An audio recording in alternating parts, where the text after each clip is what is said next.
people ask me how I do this job, I always give them a stock answer, that it's important work, and eventually you get used to the guts and congealed blood.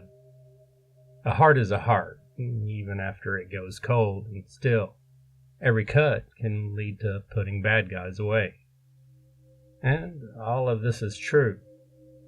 But as for how I'm able to do it so easily, honestly, death never bothered me. I watched my grandfather die of a heart attack when I was 7. I called 911 and did all I could, but he lived too far away from the hospital. He was gone long before the ambulance arrived. I sat beside his remains for over 20 minutes until the EMTs got to him. Maybe it was trauma. Perhaps it was my way of coping with losing my favorite family member. After he passed, I felt a strange sense of calm as I sat with the body. Cardiac arrest isn't pleasant to witness at any age. It was obvious his last moments were of pain and unimaginable fear. Then it was over. He was at peace. The agony was gone as suddenly as it began.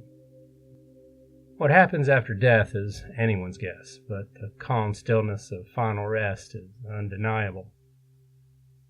My parents immediately enrolled me in grief counseling, of course, though nothing in those sessions changed my mindset regarding death. In hindsight, it's no surprise I ended up in this field. After college, I moved back to my tiny hometown into the same house my grandfather had died in. I inherited the property during my senior year after my family left this world as well. Kinsey, whom I had met at school, came with me. She never quite understood my indifferent views on death, but she happily accepted my proposal all the same. When I became the county coroner, Kinsey shook her head. "I still don't know how it doesn't get to you," she said, "but there's not a soul better for the job." And that was my life over the next 2 decades. Kinsey and I had 2 children, a boy named Joel and a girl we named Caroline.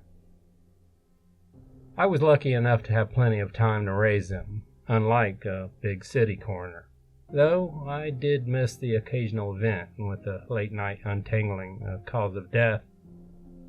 And although I treated each body that came across my stainless steel table with respect, to me, they were only remains, a shell left behind by the departed soul. At least until that night. I was finishing up my report on a recent motorcycle fatality. Alcohol in the system, helmetless rider, pretty open-shut examination. I just hadn't filled out all the paperwork yet. As I closed the folder, my phone rang. A glance at the caller ID showed it was Sheriff Davis. No doubt this was about the unfinished documentation. "Yeah, Nick. I just finished with him. The report will be on your desk in the morning." There was a pause on the other end of the line. "Robert, it's something else." Are you saying we've got another one? I've already been here all day."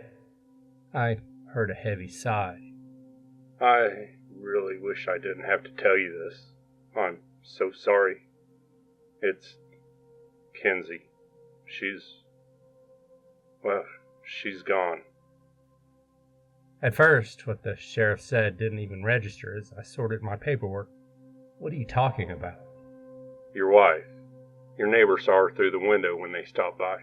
We found her at the bottom of the stairs." I froze, folder still in hand.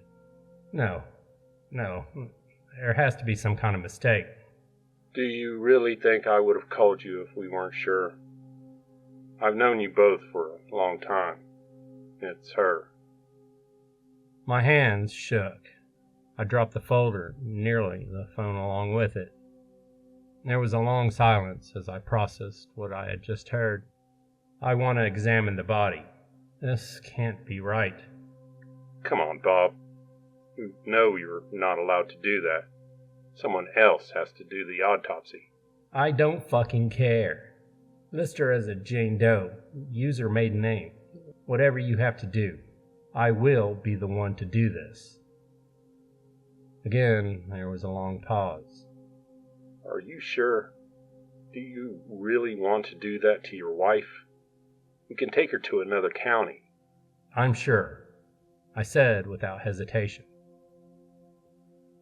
All right. I'll have her brought to you. For the love of God, don't tell anyone you asked me to. We could both lose everything. Understood. I hung up and put my hands on my temples. I didn't believe Nick. My wife had her moments, but she had never been especially clumsy. I set about preparing every instrument needed to perform an autopsy, my hands moving robotically, without thought. I had just placed the last tool beside the steel table when there was a knock on the door. "Come in," I said without looking up. Behind me, the double doors slowly opened, disturbing the tense air in my morgue. The soft squeak of the gurney wheels approached. My gaze remained fixed on the table before me. "She's here," came Nick's voice from behind me. "You sure about this, Bob? You don't have to be the one to do this." "Thank you, Sheriff," I said without turning around. "I can take it from here." I heard a heavy sigh from behind me. "All right. Just leave the report on my desk when you're ready." The footsteps slowly faded down the hallway. Once the men were gone, I turned around. A body bag sat on the gurney before me. I grasped the zipper, but hesitated. What if it really is her? I thought. How am I going to tell the kids? I didn't even realize I was holding my breath as I slowly unzipped the bag. The sound of the zipper seemed entirely too loud in the near silent room, easily drowning out the tickings of the wall clock. I pulled the bag open. There, cold, pale, tinged with blue, was the face of my wife. Her eyes were wide open, the lively brightness of her green irises long gone, replaced by the redness of burst blood vessels. The fracture of her neck was obvious, as her head hung at an unnatural angle. My body began shaking. Within moments, dizziness overwhelmed me as I collapsed into my chair. The tears started as I buried my face in my hands. I thought of our kids. I thought of her parents. All the horrible phone calls I would have to make. Poor Caroline was supposed to make the drive home from college tonight. If she hadn't stopped in Atlanta to spend the night with a friend, she would have been here when it happened. I lowered my hands from my face and stared at the bag. I had to know. There had to be something on or in her body to explain this. Kinsey had struggled with alcohol in the past, but she had been sober for over a decade, at least as far as I knew. Slowly I got to my feet. After washing my hands and donning fresh gloves, I removed my wife from the body bag and gently placed her on the cold steel table. I placed my recorder beside me, turned it on. I closed my eyes and took a deep breath.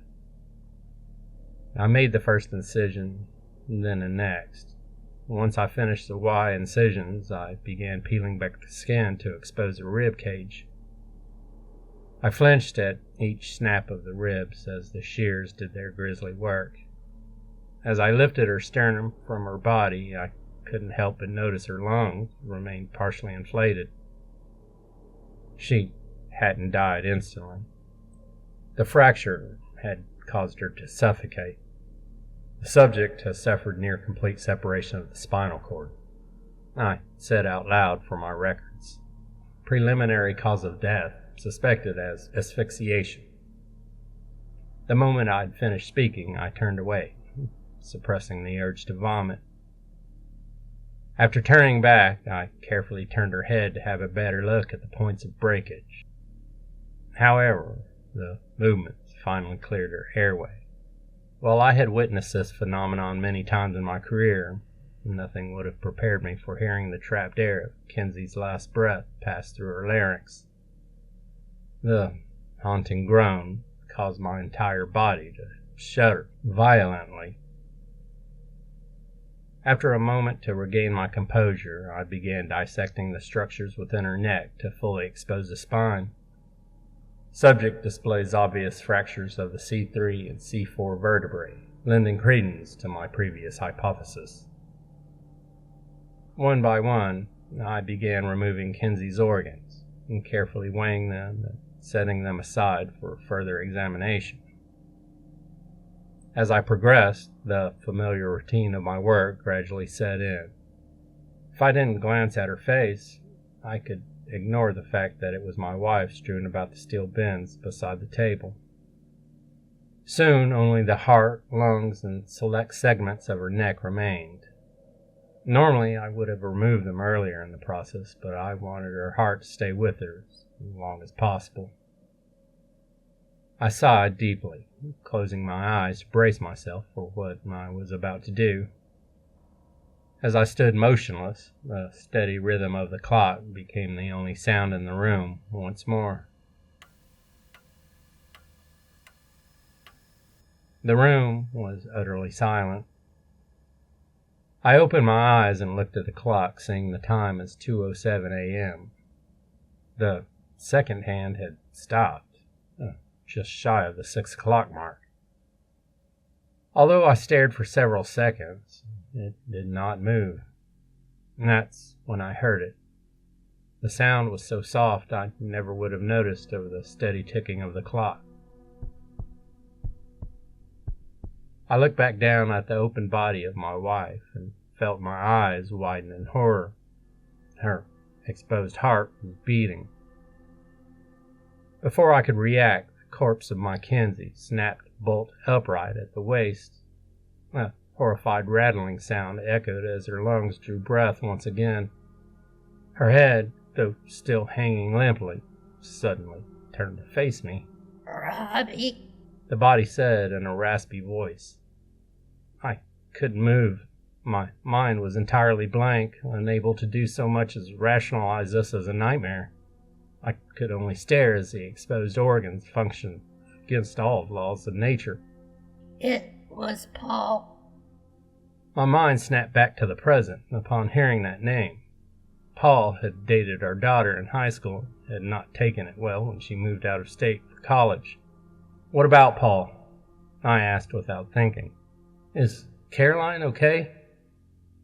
"He was at our house. said the remains of Kenzie. I found him in her room. He attacked me." While the sight of my reanimated wife was terrifying, it was the thought of that man inside her home that finally made my blood run cold. "Kenzie, what happened?" The dead bloodshot eyes of my wife locked onto mine, focused. "That doesn't matter. He was waiting to hurt Caroline." "What can I do?" The corpse shuddered once again, looking as though it would fall over at any moment. Slowly, methodically, and with unnatural stiffness, her arm moved until she reached inside her mouth. Her rigid fingers pinched something behind her teeth before reaching out to me. "I bit him." I reached out to accept the object from Kenzie's hand, a small piece of blue latex, the exact color and material of disposable gloves. "Get his DNA." said the corpse, although her voice was now fainter. "Please, protect our little girl." I stared at the fragment in my hand for a moment before looking back at Kenzie. The bright shimmer of life had returned to her eyes, but it was fading rapidly. "Kenzie, I love you. I'm so sorry I wasn't there to stop him." The lopsided head of Kenzie smiled sadly. You've been everything I ever wanted. I don't regret a thing. The corpse shuddered, nearly falling off the table. I love you, Robert. It said in a fading voice, barely above a whisper. Take care of the kids. I'll be waiting for you when the time comes. And with that, the exposed heart ceased to beat. The lungs deflated, and the body of my dear wife fell to the table with a soft thud. The clock had restarted. I was once again alone in the morgue with the body of my wife, but I knew what to do. With great care, I swabbed a small piece of latex. From there, the lab successfully extracted a DNA profile. And from a casual statement of family history from yours truly, police investigated Paul, eventually obtaining his DNA via court order. In his isolated farmhouse, they found restraints, sadistic tools, and on his computer, a manifesto detailing every gruesome detail of what he intended for my daughter. Per her wishes, the remains of my wife were cremated after examination, and now sit on our mantel in an ornate urn. It was the least I could do for her. Kinsey may be gone, but I know one thing. She will always be watching over us.